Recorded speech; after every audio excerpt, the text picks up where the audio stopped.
Assalamualaikum warahmatullahi wabarakatuh. Perkenalkan, nama saya Nur Aliza Fauzia, NIM T2018-4063. Saya dari kelas D2 PGMI angkatan 2018, mahasiswa dari IAIN Jember. Baik, di sini saya akan menerangkan tentang pembelajaran. Sebelum saya menerangkan tentang pembelajaran, saya akan mengulas perbedaan antara belajar dan pembelajaran. Jadi, belajar itu merupakan usaha atau tingkah laku peserta didik untuk mendapatkan suatu ilmu pengetahuan atau pengalaman. Sedangkan pembelajaran itu merupakan proses untuk mendapatkan suatu ilmu pengetahuan. Nah, jadi di sini itu guru merupakan sumber pembelajar utama bagi peserta didik. Sedangkan kaitan antara belajar dan pembelajaran itu sangat erat kaitannya. Apabila teori belajar menerangkan bagaimana terjadinya belajar, maka teori pembelajaran itu menerangkan bagaimana proses pembelajaran itu mempermudah peserta didik untuk memahami suatu ilmu pengetahuan. Lalu pembelajaran itu merupakan salah satu faktor yang sangat strategis dalam menghasilkan sumber daya manusia yang berkualitas. Mengapa saya berkata berkualitas? Karena dalam pembelajaran ini menuntut peserta didik dari yang tidak tahu menjadi tahu. Kemudian saya akan menjelaskan tentang prinsip-prinsip pembelajaran. Di sini saya mengambil prinsip-prinsip pembelajaran menurut Piaget. Yang pertama, menentukan topik yang dapat dipelajari oleh anak itu sendiri. Jadi di sini tuh langkah pertama itu menentukan topik eksperimen yang akan dilakukan oleh peserta didik. Yang kedua yaitu memilih atau mengembangkan aktivitas kelas dengan topik tertentu. Jadi di sini itu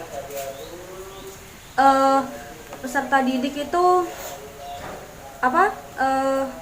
dalam kegiatan itu menimbulkan pertanyaan atau tidak bagi siswa. Langkah yang ketiga yaitu mengetahui adanya kesempatan bagi guru untuk mengemukakan pertanyaan yang menunjang proses pemecahan masalah. Jadi di sini itu merangsang pemikiran siswa untuk bertanya bagaimana jika seperti ini, bagaimana jika seperti ini. Contohnya dalam praktikum IPA, bagaimana jika kecambah tersebut ditetesi oleh cairan yang berwarna merah, apakah berubah atau tidak, seperti itu. Lalu yang selanjutnya langkah yang keempat, menilai pelaksanaan tiap kegiatan, memperhatikan dan melakukan revisi. Jadi apabila proses pembelajaran tersebut sudah dilakukan, kita melakukan revisi apakah sudah berjalan atau belum, apakah ada yang kurang atau tidak. Selanjutnya saya akan menerangkan tentang metode pembelajaran. Jadi di sini metode pembelajaran itu sangat banyak sekali. Yang pertama itu tentang metode ceramah. Nah, metode ceramah ini sering sekali digunakan dalam kegiatan pembelajaran karena penjelasan yang disampaikan itu secara verbal.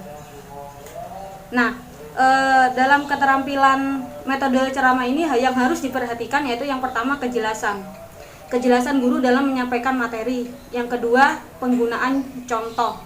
Mengapa harus digunakan contoh? Karena supaya peserta didik tidak bosan dan peserta didik mampu memahami materi yang disampaikan. Yang ketiga, penekanan. Dan yang keempat, pemberian umpan balik. Nah, kelemahan dari metode ceramah ini itu konsentrasi siswa itu mudah hilang. Lalu siswa mudah mengantuk dan situasi kelas itu tidak kondusif. Yang selanjutnya yaitu metode tanya jawab. Metode tanya jawab ini merupakan metode pembelajaran yang mengajukan pertanyaan kepada siswa. Pertanyaan tersebut itu merupakan perangsang yang baik dalam pemahaman suatu informasi. Yang ketiga yaitu metode diskusi. Nah, metode diskusi ini merupakan pembelajaran yang bersifat interaktif. Nah, dalam diskusi ini membutuhkan keaktifan siswa. Nah, dalam metode diskusi ini ada 3 tujuan pembelajaran yang harus dicapai, yaitu yang pertama penguasaan materi pembelajaran, yang kedua pembentukan dan modifikasi sikap, dan yang ketiga yaitu pemecahan masalah. Jadi di sini itu dalam metode diskusi biasanya guru itu membentuk kelompok Lalu setiap kelompok itu diberikan suatu masalah dan siswa dituntut untuk menyelesaikan masalah tersebut. Lalu yang keempat yaitu metode kerja kelompok. Nah, metode kerja kelompok ini hampir sama dengan metode diskusi ya. Kelemahannya, siswa yang pasif itu biasanya bertumpu pada siswa yang aktif. Sedangkan kelebihannya itu siswa itu bisa menjadi tutor sebaya dan lebih memahami materi pembelajaran yang sedang berlangsung. Lalu yang kelima yaitu metode simulasi. Nah, di sini itu guru memberi tiruan atau contoh untuk melatih keterampilan dan pemahaman tentang suatu konsep tertentu. Lalu yang keenam yaitu metode demonstrasi. Metode demonstrasi ini merupakan metode yang dilakukan untuk memperlihatkan cara kerja dan proses terjadinya sesuatu. Biasanya di sini itu siswa itu disuruh untuk menciptakan suatu keterampilan, lalu di situ siswa itu disuruh untuk presentasi bagaimana cara membuatnya, bagaimana cara memainkannya, bagaimana cara menggunakannya, seperti itu. Lalu yang ketujuh yaitu metode tugas. Nah, di sini itu metode ini untuk meningkatkan pemahaman siswa tentang suatu hal. Jadi guru itu memberikan suatu tugas untuk seperti menilai bagaimana pemahaman siswa tersebut terhadap materi yang sudah disampaikan. Selanjutnya saya akan menerangkan tentang pendekatan pembelajaran. Nah, pada dasarnya kan belajar dapat dilakukan dimanapun dan kapanpun. Di sini pendekatan pembelajaran itu ada 4. Yang pertama itu pengorganisasian siswa. Nah, pengorganisasian siswa ini ada 3 macam. Yang pertama, secara individual. Yang kedua, secara kelompok. Dan yang ketiga, secara klasikal.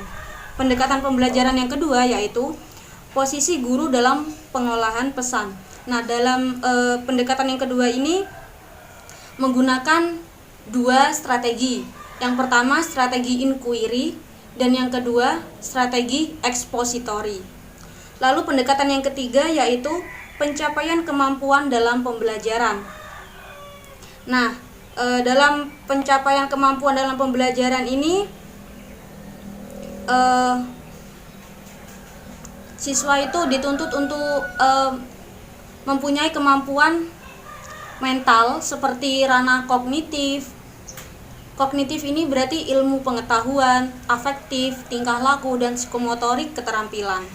Lalu pendekatan pembelajaran yang keempat yaitu pengolahan pesan. Nah, pengolahan pesan ini juga ada 2 macamnya. Yang pertama yaitu pengolahan pesan secara deduktif, dan yang kedua yaitu pengolahan pesan secara induktif.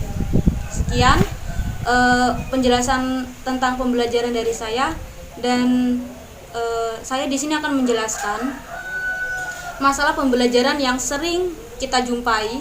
Yang pertama yaitu kurangnya konsentrasi pada siswa. Yang kedua itu mudahnya mengatur siswa dalam pembelajaran. Dan yang ketiga yaitu situasi kelas yang kurang kondusif. Jadi di sini mungkin guru itu lebih kepada mengubah metode atau strategi yang digunakan. Sekian dari saya. Wassalamualaikum warahmatullahi wabarakatuh.